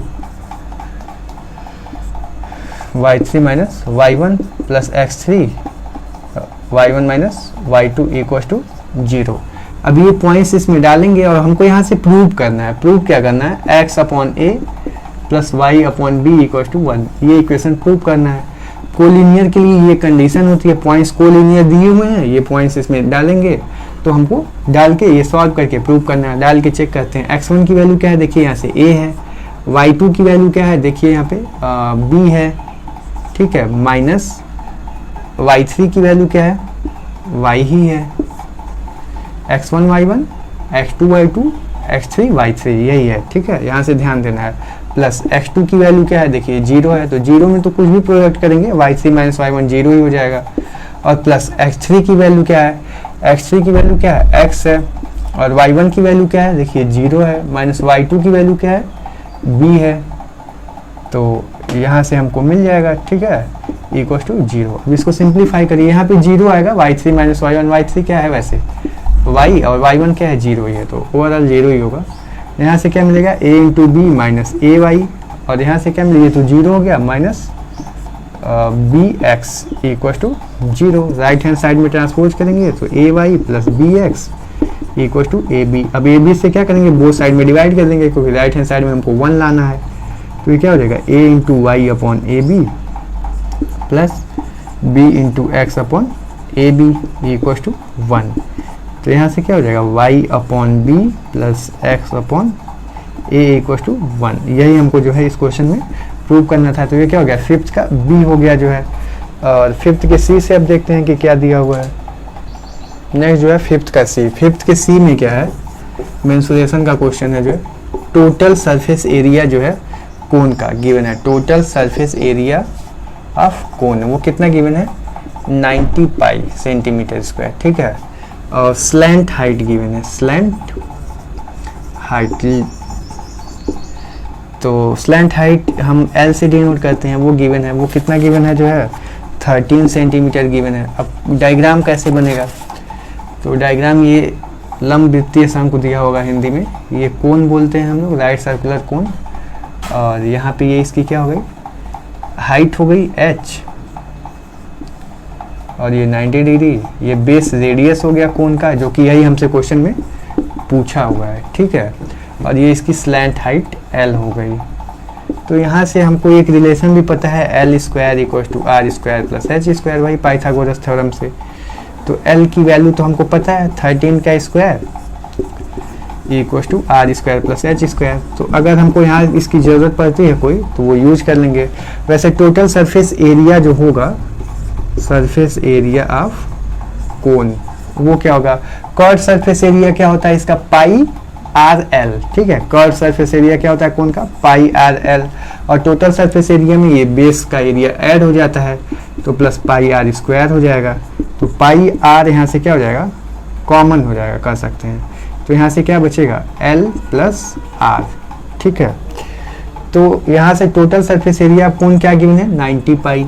यहाँ पे वैल्यू पुट कर दीजिए 90 पाई। तो यहाँ से पाई जो है वो कैंसिल हो जाएगा, तो बचेगा क्या, 90 इक्वल टू आर, एल की वैल्यू क्या है 13 गिवन है, प्लस आर। यहाँ से क्वाड्रेटिक इक्वेशन मिला, आर की वैल्यू कैलकुलेट हो जाएगी। कैसे कैलकुलेट करेंगे, तो यहाँ से 90 equal to 13 R plus R square, this means what, R square plus 13 R minus 90 equal to 0। अब इसको स्प्लिट करिए, ऐसे स्प्लिट करिए कि हमको प्रोडक्ट करने पे 90 मिले और ये ऐड करने पे 13 मिले। तो R square plus 18 R minus 5 R, तो ये माइनस 90 इक्वल टू 0। तो यहाँ से हमको क्या मिलेगा, R plus 18 and R minus 5, split करके जो है कॉमन वगैरह लेने पे मिलेगा। तो आर की वैल्यू क्या हो गई 5, क्योंकि दूसरी वैल्यू तो नेगेटिव आएगी, तो वो तो हम चूज नहीं करेंगे। तो रेडियस हमसे यही पूछा था जो है यहाँ पे, ये आंसर हो गया। अगर हाइट भी पूछेगा तो आर की वैल्यू यहाँ पे पुट करेंगे इक्वेशन 1 में, यहाँ से हाइट पता चल जाएगी। तो हाइट जो आएगी वो 12 सेंटीमीटर आएगी, यहाँ पे सॉल्व करके पुट करने पे। सोल्यूशन में जो है हम इसको सॉल्व भी किए। नेक्स्ट फिफ्थ का डी क्वेश्चन जो है, वहाँ पे मीडियन पूछा हुआ है, तो वहाँ पे उसको देखते हैं। किसी फैमिली के जो है डेली एक्सपेंसेस दिए हुए हैं रुपीज़ में, और नंबर ऑफ फैमिलीज कितनी है जिसके एक्सपेंसेस ये हैं, यहाँ पे ये डेटा दिया हुआ है इस क्वेश्चन में। और इसका जो है एवरेज मीन पूछ रहा है कि एवरेज मीन कितना होगा। तो एवरेज मीन मीन्स व्हाट, कि हमसे अर्थमेटिक मीन पूछ रहा है इसका, इस क्वेश्चन का। तो अर्थमेटिक मीन ग्रुप डेटा के लिए कैसे निकालते हैं, तो पहले तो गिवन ये क्लास इंटरवल या जो रेंज दी हुई है डेली एक्सपेंसेज की, वो उसके लिए जो ये किसके लिए खर्च हो रहे हैं पैसे, ये फूड के लिए खर्च हो रहे हैं, ठीक है। तो इसके जो है एवरेज निकालेंगे। एवरेज के लिए जो है डेली एक्सपेंस का एवरेज निकालेंगे, तो यहाँ से हमको क्लास इंटरवल का एवरेज क्या मिलेगा, 100 प्लस 150 अपॉन 2। तो 250 अपॉन 2 क्या हो जाएगा 125। यहाँ से एक्साइज मिलेगा, और एक्साइज और एफआइज का प्रोडक्ट करने से ये न्यू कॉलम क्रिएट होगा। और हमको जो फॉर्मूला पता है एवरेज मीन का डेली एक्सपेंसेज के लिए जो है, वो क्या हो जाएगा, summation F I x. Summation की मीनिंग क्या, कि सारे ऑब्जर्वेशंस जो निकालने हैं उनका सम upon total number of observation, summation F I. तो यहाँ से टोटल नंबर ऑफ फैमिली शायद गिवन है, यहाँ काउंट भी कर सकते हैं, 5 और 4 9 और ये 12, क्या हो जाएगा 21 और 4 25। टोटल जो है फैमिली कितनी दिया है, 25 फैमिलीज हैं। और इनमें जो है टोटल ऑब्जर्वेशन यानी कि टोटल जो एक्सपेंसेज हैं वो आएंगे, और उसको जो है टोटल नंबर ऑफ फैमिली से डिवाइड कर देंगे। तो हमको एवरेज जो है एक्सपेंस, डेली एवरेज एक्सपेंस जो है किसी भी फैमिली का पता चल जाएगा। अब यहाँ से इसके लिए इसका एवरेज निकालेंगे तो ये क्या हो जाएगा 150 प्लस 200 350 और इसका एवरेज क्या हो जाएगा 175, 2 से डिवाइड करेंगे तो यहाँ से मिलेगा, तो यहाँ से क्या मिलेगा 225, यहाँ से क्या मिलेगा 275 और यहाँ से क्या मिलेगा 325। क्या करते हैं दोनों को ऐड करते हैं और ऐड करके 2 से डिवाइड कर देते हैं। अब इसके साथ प्रोडक्ट करेंगे fi इंटू xi, तो इसके साथ प्रोडक्ट करेंगे तो क्या मिलेगा 500 मिल जाएगा, ठीक है। 175 के साथ प्रोडक्ट करेंगे तो क्या मिलेगा 875 मिल जाएगा। 12 के साथ 225 का करेंगे तो क्या मिल जाएगा 2700 मिल जाएगा जो है, और इसके साथ करेंगे तो क्या मिल जाएगा 550 मिल जाएगा, और इसके साथ करेंगे तो क्या मिल जाएगा 650 मिल जाएगा। और इन सब का सम करेंगे तो क्या मिलेगा हमको, देखिए 500 का और इसका टोटल सम करेंगे तो हमको मिलेगा 5275 और सिंपल यहाँ फॉर्मूले में पुट करेंगे 5275 अपॉन 25, तो डिवाइड करने पे हमको क्या मिल जाएगा 211। ये जो है आंसर हो जाएगा। एवरेज जो है डेली एक्सपेंस हो जाएंगे किसी भी फैमिली के लिए, जो फूड के एक्सपेंसेज हैं वो क्या होंगे ये पता चल जाएगा। नेक्स्ट क्वेश्चन देखते हैं। नेक्स्ट क्वेश्चन नंबर जो 6 का ए है, 4 मार्क्स वाला क्वेश्चन है। यहाँ पे जो दिया हुआ है कि कोई रेक्टेंगुलर गार्डन है, ठीक है, आयताकार गार्डन है, जो है गार्डन है या फील्ड है कह सकते हैं, खेत है, और वहाँ पे जो है स्मॉलर साइड जो है वो क्या है x है, और उसका जो डायगोनल है रेक्टेंगुलर फील्ड का जो डायगोनल है वो 60 मीटर मोर देना है किससे स्मॉलर साइड से, तो ये क्या हो जाएगा x प्लस 60 मीटर हो जाएगा। और जो लार्जर साइड है उस रेक्टेंगुलर फील्ड की वो 30 मीटर ग्रेटर है स्मॉलर साइड से, तो ये x प्लस 30 मीटर हो जाएगा जो है। अब यहाँ पे जो है हमसे सारी साइड्स पूछा हुआ है कि रेक्टेंगुलर जो फील्ड है उसकी साइड क्या होगी x और x प्लस 30, और इसकी डायगोनल की लेंथ भी अगर पूछा है तो वो भी निकल जाएगी। तो x नहीं है एक्चुअली में, वो स्मॉलर साइड बोला है, तो हम स्मॉलर साइड को एज्यूम कर ले रहे हैं क्या है x है, तो किसकी रेक्टेंगुलर फील्ड की। प्रॉपर लैंग्वेज आप चेक कर लीजिए, हम दिए भी हुए हैं। और यहाँ पे फील्ड के लिए लार्जर साइड क्या हो जाएगी x प्लस 30 हो जाएगी। अब हमको पता है कि राइट एंगल ट्रायंगल होता है, तो यहाँ से हम पाइथागोरस थ्योरम लगा सकते हैं। पाइथागोरस थ्योरम लगाएंगे तो क्या मिलेगा AC square equal to AD square plus CD square. AC क्या है x प्लस 60 का स्क्वायर और इक्वल टू AD क्या है, देखिए AD क्या है x का स्क्वायर और प्लस CD क्या है x प्लस 30 का स्क्वायर। सिंपल जब इसका a प्लस b का होल स्क्वायर का फॉर्मूला लगा के और इसको सिंप्लीफाई करेंगे तो यहाँ से हमको मिलेगा x square minus 60x minus 2700 equal to 0। जब इसको प्रॉपर ब्रेक करके और सिंप्लीफाई करेंगे तो यहाँ से हम जब इसको स्प्लिट करेंगे तो ये क्या हो जाएगा minus 90x plus 30x minus 2700। अब इसको कॉमन वगैरह लेके स्प्लिट करके और फैक्टराइज कर रहे हैं तो यहाँ से क्या मिलेगा x माइनस 90 और x प्लस 30 मिलेगा जो है, ठीक है। तो यहाँ से x की वैल्यू क्या मिल गई 90 मीटर और माइनस 30, तो माइनस 30 तो पॉसिबल नहीं है, नेगेटिव लेते नहीं, निगलेक्ट हो जाएगा। तो यहाँ से स्मॉलर साइड की लेंथ कितनी आ गई 90 मीटर आ गई, और लार्जर साइड की लेंथ कितनी आ गई 90 प्लस 30 मीटर आ गई। इसका मीनिंग क्या हो गया 120 मीटर आ गई, और डायगोनल की लेंथ जो है वो क्या आ गई 90 प्लस 60 मीटर आ गई, यानी कि 150 मीटर आ गई। तो प्रॉपर सोल्यूशन वही है जो हम सॉल्व करके बताए हुए हैं। यहाँ पे तरीका यही है कि स्मॉलर साइड को इस क्वेश्चन में क्या करेंगे एज्यूम कर लेंगे, डायगोनल की लेंथ 60 मोर देन है तो x प्लस 60 मीटर हो जाएगी, लार्जर साइड की लेंथ 30 मीटर मोर देन है तो जो है लंबी है तो ये x प्लस 30 मीटर हो जाएगी। इस ट्रायंगल में जो है राइट एंगल ट्रायंगल है, पाइथागोरस थ्योरम लगाएंगे, यहाँ से क्वाड्रेटिक इक्वेशन बनेगा। तो सिंपल एक क्वाड्रेटिक इक्वेशन का क्वेश्चन है, इसको सिंप्लीफाई करेंगे x की वैल्यू आएगी तो हमको साइड्स जो है रेक्टेंगुलर फील्ड की पता चल जाएंगी। नेक्स्ट क्वेश्चन देखते हैं 6। नेक्स्ट जो है क्वेश्चन नंबर 6 का बी पार्ट। 6 के बी पार्ट में जो है ये डायग्राम दिया हुआ है, इसमें क्या है एक रेड कलर से जो हम बनाए हुए हैं ना, ये एक सर्कल का क्वाड्रेंट हो गया। देखिए जिसका रेडियस कितना है 14 सेंटीमीटर, तो ये 14 सेंटीमीटर, ये 14 सेंटीमीटर, और ये क्या होता है क्वाड्रेंट में 90 डिग्री एंगल होता है। तो पाइथागोरस थ्योरम से जो है यहाँ से हम BC साइड की लेंथ जो है निकाल सकते हैं, जो कि सेमी सर्कल का क्या है, डायमीटर है। जो ऊपर ब्लू कलर से आर्क बनी हुई है, ये एक सेमी सर्कल बना रही है, जिसके लिए BC क्या होगा, डायमीटर होगा। तो BC की लेंथ अगर पता चल जाएगी तो सेमी सर्कल का हम एरिया निकाल पाएंगे। इस क्वेश्चन में एक्चुअली में शेडेड रीजन जो है इसका एरिया पूछा हुआ है, तो इसका एरिया हम कैसे निकालेंगे ये सोचने की बात है। तो पहले तो क्वाड्रेंट का एरिया, तो रेडियस अगर पता है तो क्वाड्रेंट का एरिया पता चल जाएगा। और अगर हमें सेमी सर्कल का एरिया निकाल करके, और ये जो बीच में छोटा सा पार्ट है माइनस सेगमेंट जिसको बोलेंगे, इस क्वाड्रेंट का माइनस सेगमेंट जो है उसका एरिया ऊपर वाले सेमी सर्कल के एरिया में से क्या करेंगे, माइनस कर देंगे, तो हमको आंसर मिल जाएगा। सिंपल यही टारगेट है। तो सेमी सर्कल का एरिया निकालने के लिए हमको क्या चाहिए, इसका रेडियस चाहिए, और ब्लू वाले का आर्क का, और हमको क्या चाहिए, इसका माइनस सेगमेंट का एरिया चाहिए। तो देखिए कैसे निकालते हैं। माइनस सेगमेंट का एरिया कैसे पता चलेगा, ट्रायंगल ABC के एरिया को क्वाड्रेंट के एरिया से माइनस कर देंगे तो हमको माइनस सेगमेंट का एरिया पता चल जाएगा। ठीक है, तो यहाँ से पहले तो BC पता होना चाहिए ताकि सेमी सर्कल का एरिया निकाल पाए। तो BC कैसे निकलेगा, ये पाइथागोरस थ्योरम से निकलेगा। तो ये क्या हो गया, 14 का स्क्वायर प्लस 14 का स्क्वायर, स्क्वायर रूट में। तो यहाँ से 2 इंटू 14 का स्क्वायर हो गया है ना, 2 इंटू 14 का स्क्वायर मीन्स 14 रूट 2 सेंटीमीटर। ये जो है BC एज अ डायमीटर पता चल गया। तो area of semi circle diameter क्या हो जाएगा, एरिया ऑफ सेमी सर्कल, ठीक है, जहां पे डायमीटर क्या है, BC डायमीटर है, वो उसके लिए एरिया क्या हो जाएगा, तो हाफ हो जाएगा, half into pi R square. और आर है area of minus segment, area of minus segment क्या होगा, BC के लिए है ना, फॉर BC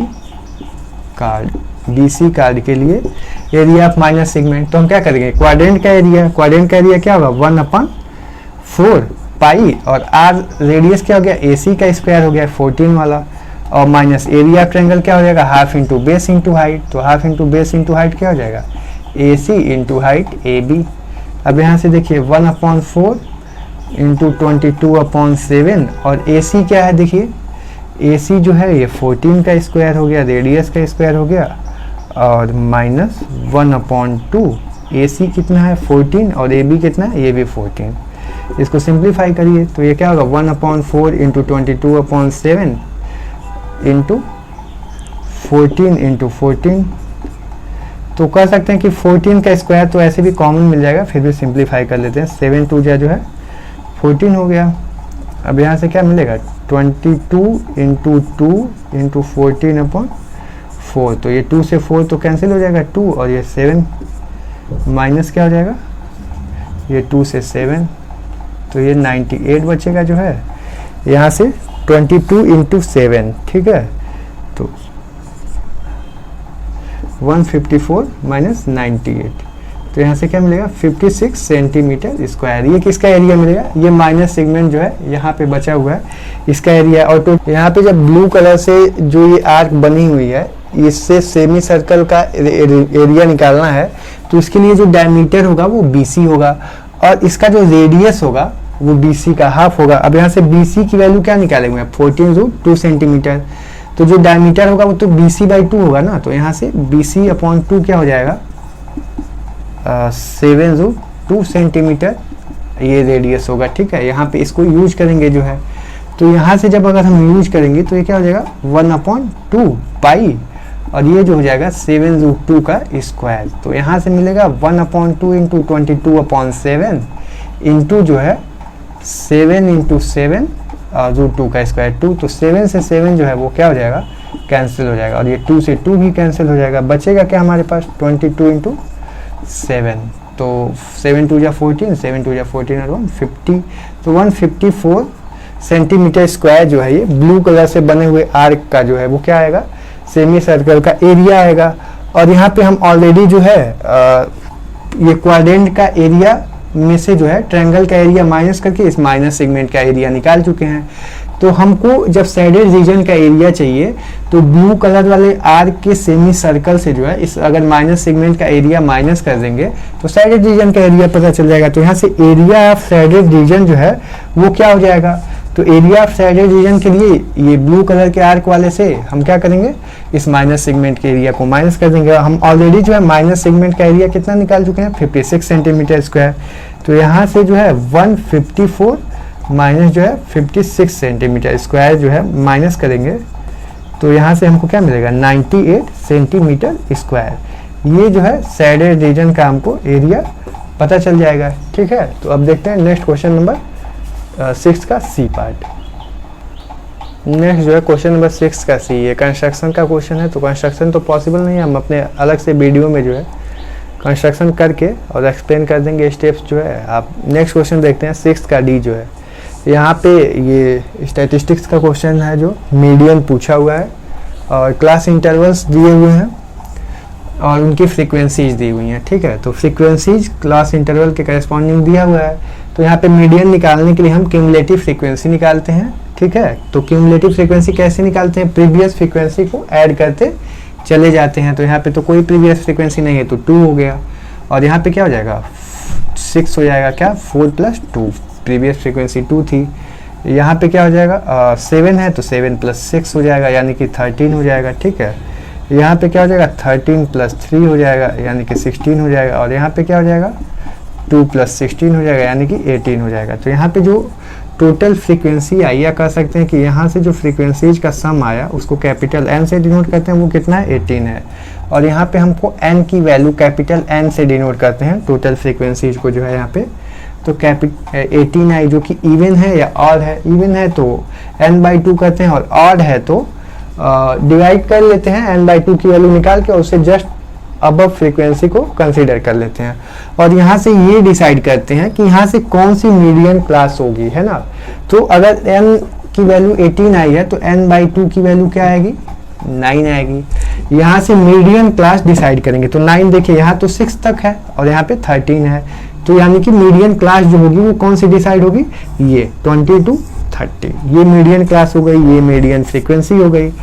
अब जो है क्यूमुलेटिव फ्रीक्वेंसी जो हम लेते हैं यहाँ पे, ये मीडियन क्लास की प्रीसीडिंग क्यूमुलेटिव फ्रीक्वेंसी होती है ना, बिफोर मीडियन क्लास के बिफोर की क्यूमुलेटिव फ्रीक्वेंसी जो है चूज करते हैं। तो यहाँ से ये जो क्या हो जाएगा cumulative frequency before the median class, इस लेटर से हम डिनोट करते हैं और ये जो है मीडियन फ्रीक्वेंसी हो गई तो f(m) से डिनोट कर रहे हैं और ये लोअर क्लास लिमिट हो गई और ये अपर हो गई।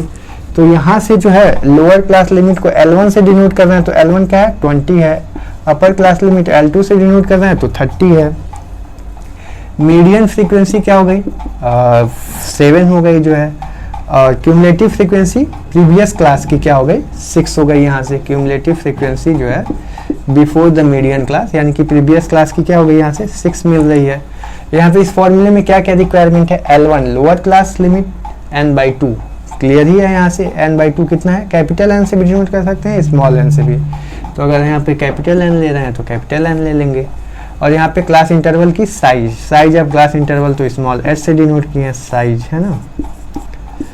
तो वो क्या है 30 - 20 तो 10 है। अब यहाँ से फॉर्मूले में पुट करेंगे हमको मीडियन पता चल जाएगा इस गिवन क्वेश्चन के लिए। तो L1 की वैल्यू क्या है 20 प्लस n/2 की वैल्यू क्या है 9 माइनस क्यूमुलेटिव फ्रीक्वेंसी क्या है प्रीवियस क्लास के लिए 6/7 और हाइट कितनी है 10।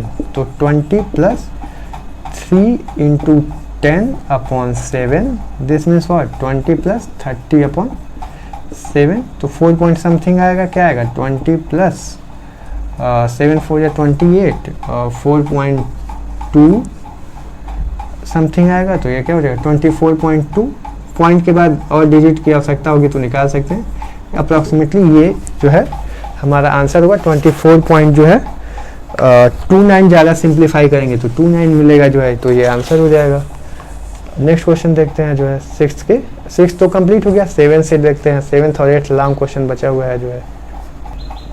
नेक्स्ट जो है हम लोग क्वेश्चन नंबर 7th पे पहुंच गए हैं, जो लास्ट क्वेश्चन है इस पेपर का जो है। और 7th में जो है A और B 2 पार्ट हैं, दोनों में 2-2 क्वेश्चन दिए हुए हैं तो आप उसमें से कोई एक कर सकते हैं। तो यहाँ पे जो 7th के ए पार्ट में है, दोनों क्वेश्चन जो हैं वो हाइट एंड डिस्टेंस के क्वेश्चन है। तो यहाँ पे देखते हैं कि उनको हम कैसे सॉल्व करेंगे। तो 7th का ए पार्ट में जो क्वेश्चन गिवन है वो क्या है, तो 7th के ए पार्ट में कोई टावर है या पोल है, उसके टॉप का जो है उन्नयन कोण यानी कि एंगल ऑफ एलिवेशन दिया हुआ है। ठीक है, तो यहाँ पे अगर ये कोई टावर या पोल है, ठीक, मीनार है या जो भी दिया हुआ है, अब देख लीजिए कि क्या दिया हुआ है। इसके टॉप का उन्नयन कोण यानी कि एंगल ऑफ एलिवेशन दिया हुआ है। तो हम ऑलरेडी बता चुके हैं ना कि एंगल ऑफ एलिवेशन जब देखते हैं तो आई नीचे से ऊपर की तरफ देखती है। अब किसका एंगल ऑफ एलिवेशन है, तो कोई बोट है ना, जो किसी पॉइंट पे से आ रही है, कहीं से आ रही है और इस टावर की तरफ आ रही है। तो जब आ रही है तो किसी पॉइंट पे इसका जो एंगल ऑफ एलिवेशन है वो कितना है, 30 डिग्री है। ग्राउंड के साथ जो एंगल ऑफ एलिवेशन है वो 30 डिग्री है। और क्वेश्चन में बोला हुआ है, और ये मान लिए कि ए पॉइंट पे है, आफ्टर 4 मिनट, ठीक है, आफ्टर 4 मिनट ये पॉइंट बी पे पहुंच जाएगी, और ये पॉइंट सी मान लिया और ये डी मान लिया। तो यहाँ पे जो एंगल ऑफ एलिवेशन हो जा रहा है, किसी टाइम पे तो एंगल ऑफ एलिवेशन कितना था, 30 डिग्री था, लेकिन जब ये 4 मिनट ट्रेवल कर ली बोट तो कहाँ पहुँच गई, बी पॉइंट पे। और यहाँ पे जब एंगल ऑफ एलिवेशन देखा गया तो कितना मिला, 60 डिग्री मिला। अब वो ये पूछना चाह रहा है कि जिस भी स्पीड से ये चल रही है बोट, 4 मिनट लगा ए से बी में पहुँचने में, सेम स्पीड से आगे चलने पे जो है और कितना टाइम लगेगा कि वो इसके फुट तक पहुंच जाएगी। ठीक है, रिमेनिंग टाइम कितना लगेगा जो है कि वो बोट जो है इसके फुट तक पहुंच जाएगी। तो इस डिस्टेंस को हम x मान ले रहे हैं। ठीक है, रिमेनिंग डिस्टेंस जो है वो कितनी मान ले रहे हैं, x मान ले रहे हैं। रिमेनिंग डिस्टेंस कितनी हो गई, BC की वैल्यू x मान लिए। ठीक है, जो स्पीड है, स्पीड ऑफ बोट वो यूनिफॉर्म है। ठीक है, तो यूनिफॉर्म स्पीड ऑफ बोट हम क्या मान ले रहे हैं, u मीटर पर मिनट, क्योंकि 4 मिनट ट्रेवल की है तो पर मिनट में ले रहे हैं। ठीक है, कोई इशू नहीं है उससे।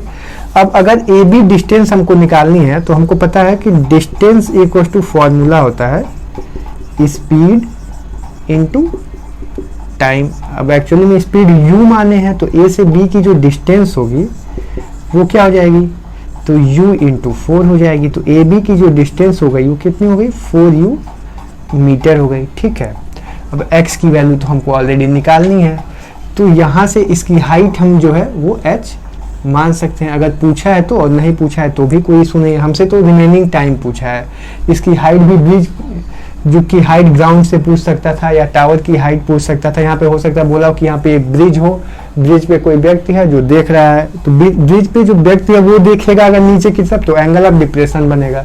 तो इस क्वेश्चन में ऐसा है नहीं, एंगल ऑफ एलिवेशन की बात किया, उन्नयन कोण की बात किया। ठीक, तो इस बड़े वाले ट्रायंगल में ACD में अगर हम लगाते हैं तो हमको क्या मिलेगा, in triangle ACD tan 30 degree equal to perpendicular CD upon base कितना है टोटल, देखिए 4 प्लस x हो गया जो है, और ये कितना होगा tan 30 डिग्री कितना होगा, तो यहाँ से CD की वैल्यू अगर हम निकालेंगे तो कितना हो जाएगा 4 प्लस x, 4 है ना, 4 AB की वैल्यू कितनी है 4u है, सॉरी, तो क्या हो गया 4u प्लस x।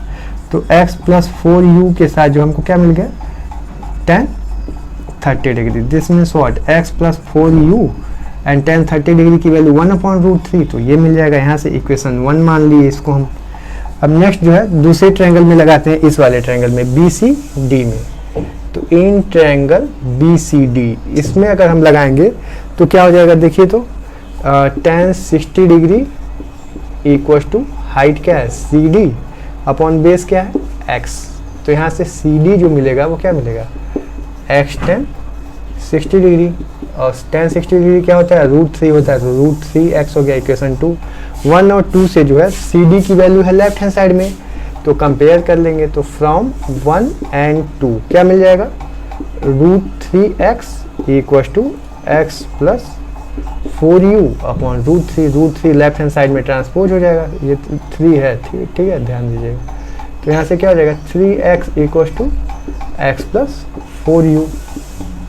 तो यहाँ से 3x माइनस x क्या बचेगा, 2x इक्वल टू 4u। तो x की जो वैल्यू मिली कितनी मिली, 2u। यानी कि रिमेनिंग डिस्टेंस अभी कितनी है यहाँ पे, BC की जो रिमेनिंग डिस्टेंस आई वो 2u मीटर आ गई, ठीक है। और ये रिमेनिंग डिस्टेंस ट्रेवल करने में बोट से कितना टाइम लगा है, तो यहाँ पे लैंग्वेज लिख लेंगे कि time taken by the boat travelling remaining distance. तो ये क्या हो जाएगा, तो टाइम इक्वल टू क्या हो जाएगा, डिस्टेंस अपॉन स्पीड। और स्पीड है कितनी, डिस्टेंस कितनी है 2u, स्पीड u, तो यहाँ से 2 मिनट, यानी कि रिमेनिंग डिस्टेंस ट्रेवल करने में बोट को कितना टाइम लगेगा, 2 मिनट का टाइम लगेगा जो है। तो इस तरह से इस क्वेश्चन को सॉल्व कर लेते हैं, ठीक है। नेक्स्ट क्वेश्चन इसके ऑप्शन में जो है उसको देखते हैं।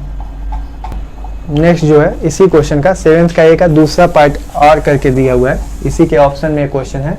क्वेश्चन में क्या दिया हुआ है कि एक टावर है और टावर से जो है 2 पॉइंट्स हैं और 2 पॉइंट से एंगल ऑफ एलिवेशन देखा गया है टावर के टॉप का, और जो एंगल ऑफ एलिवेशन हैं वो एक दूसरे के क्या हैं, कंप्लीमेंट्री हैं। 2 पॉइंट्स हैं, एक ये टावर है सपोज, ठीक है, इसकी हाइट हम मान लिए कि क्या है h है, यही हमसे पूछा भी है।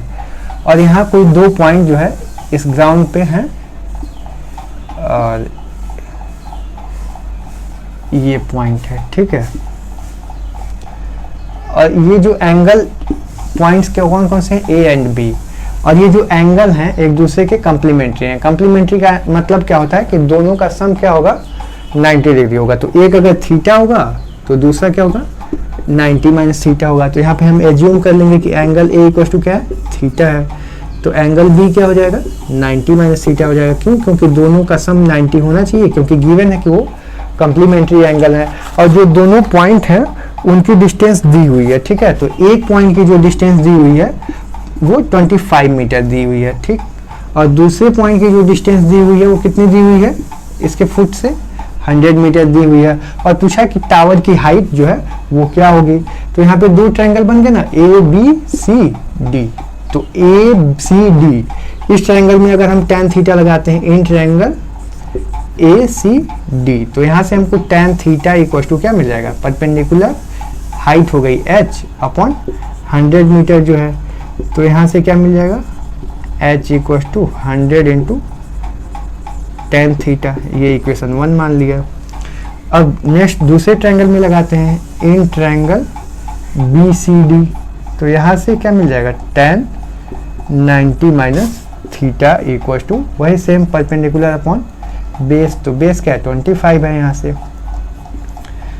तो ये क्या हो जाएगा, tan 90 माइनस थीटा क्या होता है, cot theta equal to h upon 25। तो यहाँ से हाइट h की वैल्यू क्या हो जाएगी, 25 इंटू कॉट थीटा, ठीक है। ये इक्वेशन हो गया 2। हमको क्या निकालना है, हाइट ही निकालना है। तो हम क्या करेंगे, अगर इक्वेशन 1 और 2 का प्रोडक्ट करेंगे तो tan theta into cot theta 1 हो जाएगा। तो हम क्या करेंगे, इक्वेशन 1 और 2 का मल्टीप्लाई कर देंगे, मल्टीप्लाइंग इक्वेशन।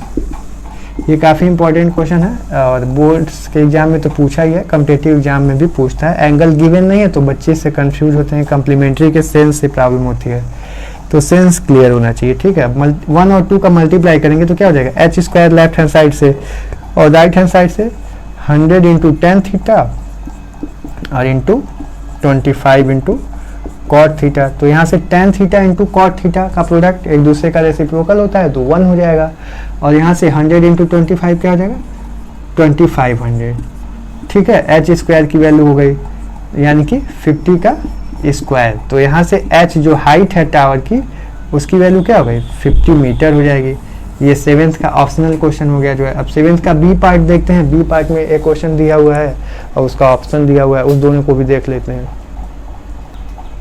नेक्स्ट जो है क्वेश्चन नंबर 7th के बी पार्ट में ऋतु है। ऋतु जो है स्विमिंग कर रही है, कहाँ पे, वाटर में। तो वाटर में, रिवर में अगर स्विमिंग कर रही है तो ऋतु की जो स्पीड होगी स्विमिंग की वो पूछा हुआ है।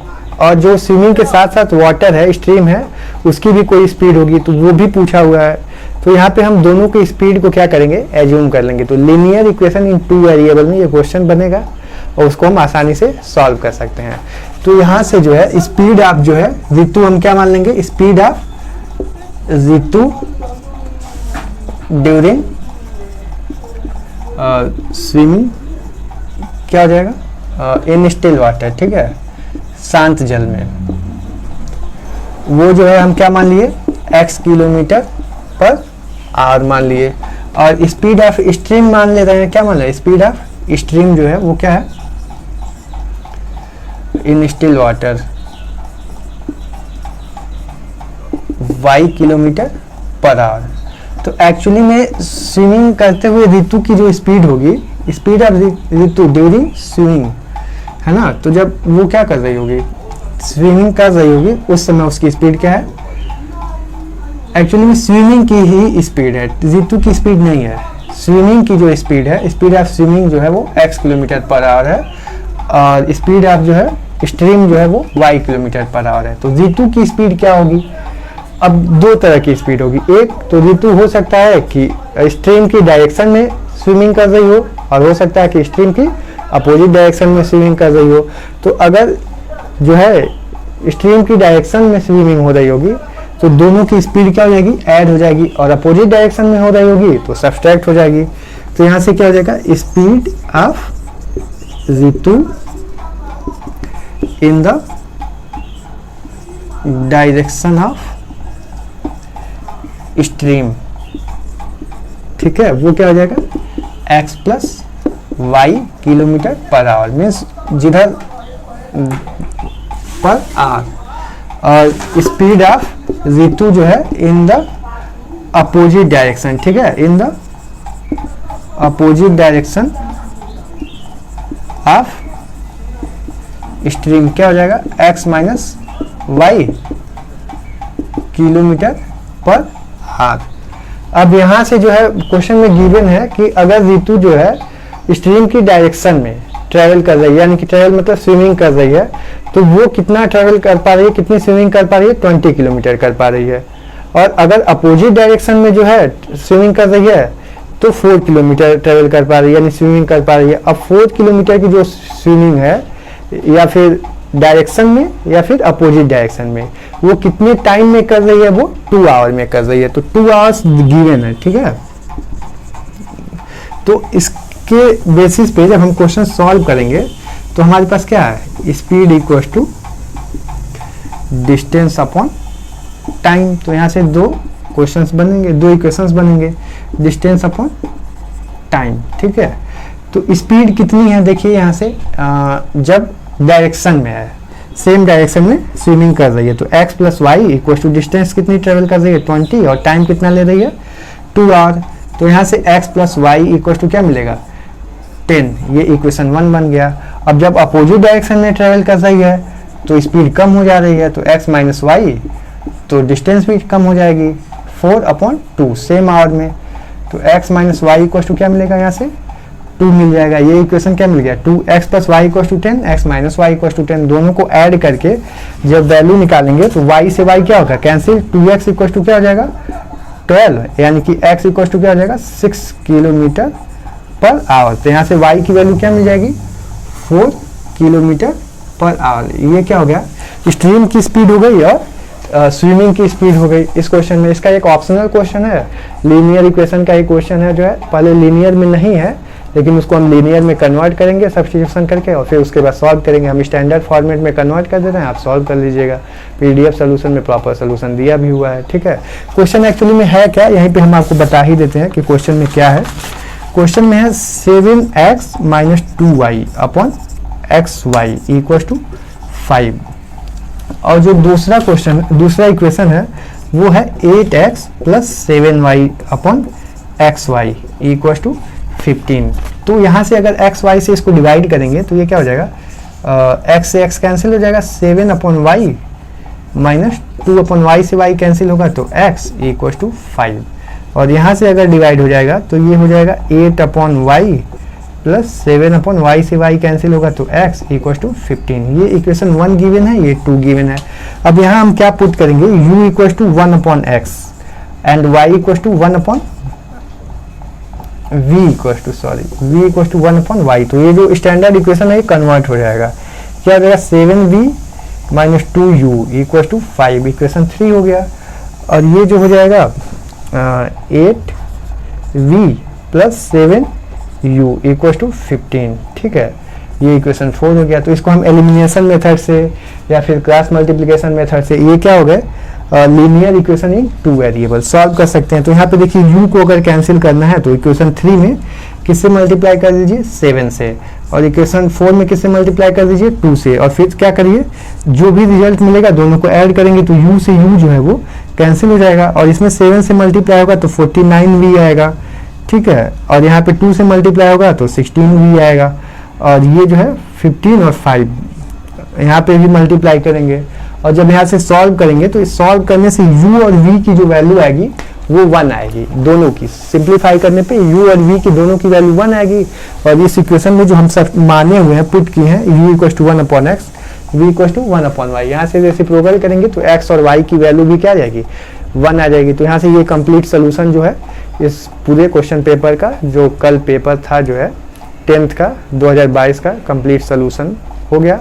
यहाँ से पीडीएफ सोल्यूशन के लिए आप मैथ्स वर्ड एप्लीकेशन पे जाके विजिट करके और जो है PDF solution free study material में जो है चेक कर सकते हैं, और जो है आप वीडियोज के रिकॉर्डेड वीडियोज जो हैं वहाँ पे भी स्टडी मटेरियल में भी मिलेंगे, कोर्स के कंटेंट्स में भी मिलेंगे, और आगे की क्लासेस को ज्वाइन करने के लिए लाइव सेशंस को आप वहाँ से कोर्स को परचेज करके और लाइव सेशन को भी ज्वाइन कर सकते हैं। तो आप वहाँ पे जाके विजिट करके और चेक कर सकते हैं, और कंटिन्यूअस अपने ब्रीफ नॉलेज के लिए जो है यूट्यूब चैनल पे विजिट करते रहिए। चैप्टर वाइज, टॉपिक वाइज जो है वीडियो अपलोड किए जाएंगे। Thank you.